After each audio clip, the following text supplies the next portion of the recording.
बचा लेता है। ये रिश्ता जो है ना, ये रिलेशन आपसे आपका पैसा नहीं मांगता। अगर आपको, मैं आपको आज एक बहुत प्यारी बात बता रहा हूं, अगर आपको इस रिश्ते को निभाना है ना अच्छे तरीके से ये रिश्ता निभाने के लिए, it doesn't requires your wealth, it doesn't requires your money, it doesn't requires your property, it doesn't requires your status. ना तो ये आपका स्टेटस चाहता है, ना तो ये रिश्ता निभाने के लिए आपके माल की जरूरत है, ना तो ये रिश्ता निभाने के लिए आपकी प्रॉपर्टीज की जरूरत है। ये रिश्ता अगर आप निभाना चाहते हो ना, ये रिश्ता आपसे आपकी मोहब्बत मांगता है, ये रिश्ता आपसे आपकी अटेंशन मांगता है। It requires your attention. ये रिश्ता आपसे आपको एक मजबूत, एक अटूट विश्वास चाहता है। ये नहीं शादी कर ली, भरोसा ही नहीं बीवी पर, वो रिश्ते टिकते नहीं, वो रिश्ते चलते नहीं है लॉन्ग लाइफ। ये रिश्ता आपसे भरोसा चाहता है, भरोसा होना चाहिए एक दूसरे पर। ये रिश्ता आपस में आप दोनों की एक दूसरे से अंडरस्टैंडिंग चाहता है। ये नहीं किसी ने गाना खुशी करके चला गया और ये चला गया और इसने 1 2 3 कर दिया। नहीं, आपको आपकी वाइफ पर, आपके अहलिया पर अटूट भरोसा होना चाहिए, एक विश्वास होना चाहिए। ये ऐसा नहीं कर सकती। ये रिश्ता निभाना है ना, ये रिश्ता उस वक्त तक नहीं निभ सकता जब तक कि आपकी मेंटालिटी ये ना हो जाए, इसकी इज्जत मेरी इज्जत, इसकी जिल्लत मेरी जिल्लत, इसकी जीत में मेरी जीत है, इसकी हार में मेरी हार है। जब तक कि आपकी मेंटालिटी ये नहीं हो जाती, ये रिश्ता टिकता नहीं है। कोई भी आया बातें सुना के चला गया और ये हाथ बांध के खड़ा है, हंस रहा है, ये तो कोई बात नहीं हुई ना। ये सिर्फ हस्बैंड के लिए नहीं, ये वाइफ के लिए भी है। My husband is my first preference. मेरा शौहर सबसे पहली मेरी प्रेफरेंस है। शौहर के ऊपर अटूट भरोसा, शौहर पे अटूट विश्वास, ये दोनों तरफ से होना चाहिए। और अगर आप एक दूसरे को अच्छे तरीके से निभाना चाहते हैं ना, एक दूसरे को अंडरस्टैंड करो, एक दूसरे की बातें समझो। बातें समझना कुछ और है, बातों का मतलब निकालना कुछ और है। भाई साहब, ये बहुत इंपॉर्टेंट बात बता रहा हूं। हस्बैंड अगर कुछ कहता है, उसका कहने का परसेप्शन कुछ और होता है, और वाइफ कहती है अच्छा इसका मतलब ये है, आप मुझे ये कहना चाहते हैं। समझ में आ रही बात? भाई अगर शौहर ने, मिसाल एक एग्जांपल देता हूं, अगर हस्बैंड ने ये कहा कि हमें बाहर जाना है, आप रेडी हो जाओ, हमें बाहर जाना है, आप रेडी हो जाओ, मेकअप कर लो। अब एक तो ये है ना कि ठीक है, इट्स ओके, मैं रेडी होके अभी आती हूं। और दूसरा, अच्छा मैं मेकअप कर लूं, मतलब मैं क्या बदसूरत लगती हूं? मतलब मैं आपको क्या काली लगती हूं? आप बोलना क्या चाहते हैं? एक होता है टू अंडरस्टैंड, समझना बातों को, और एक होता है उसके मतलब निकालना। जहां आप मतलब निकालना शुरू कर देंगे, या रिश्ते में कमजोरी आना शुरू हो जाएगी। मतलब मत निकालो, चाहे वो शौहर हो, चाहे वो बीवी हो।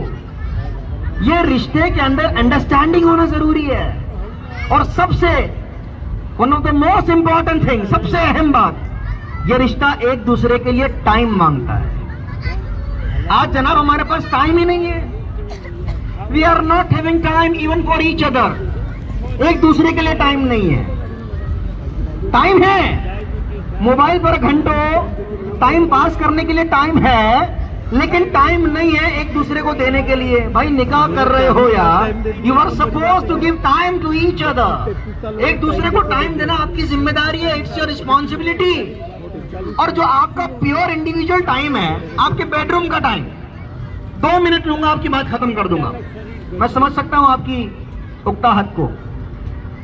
जो सबसे इंपॉर्टेंट और जो सबसे प्राइवेट टाइम है आपका, आपके बेडरूम का आपका प्राइवेट टाइम, जो डिमांड करता है कि हस्बैंड वाइफ दोनों एक दूसरे से बातें करें, they share their thoughts to each other.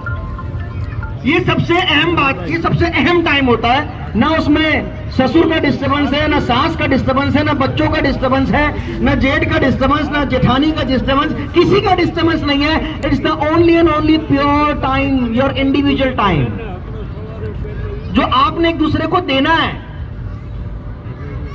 और वो जो प्राइवेट टाइम होता है ना, उसमें क्या हो रहा है सब, दोनों के हाथ में मोबाइल है, शौहर के हाथ में मोबाइल है, वाइफ के हाथ में मोबाइल है, इसका मुंह उस तरफ, इसका मुंह उस तरफ, और दोनों मोबाइल देख देख के आधा एक घंटा टाइम पास किया। अब मैं बहुत थक गई, अब मैं सो रही हूं, अब मैं बहुत थक गया, I am tired, I am going to sleep, और वो सो जाता है। तो आज हमारी ये 10 मिनट की डिस्कशन जो है, इससे आज हम ये एक रिजल्ट निकालते हैं कि कम से कम इतना हो जाए कि जो हमारा बेडरूम का टाइम है, जो हमारा पर्सनल टाइम है, वो हमारा मोबाइल नहीं चुराएगा।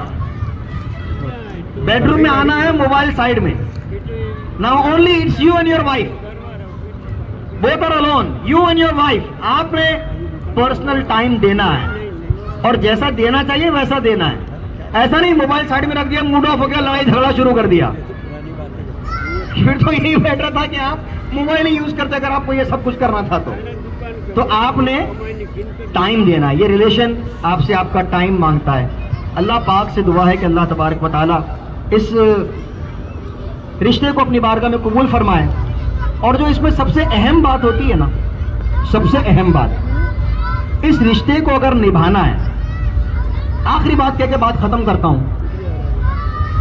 तो सास और बहू, ये दोनों का इस रिश्ते में एक बहुत बड़ा इंपॉर्टेंस है। ये दोनों रिश्ते को बनाती भी है और ये दोनों रिश्ते को तोड़ती भी है। इन दोनों का इस रिश्ते में बहुत बड़ा इंपॉर्टेंस है।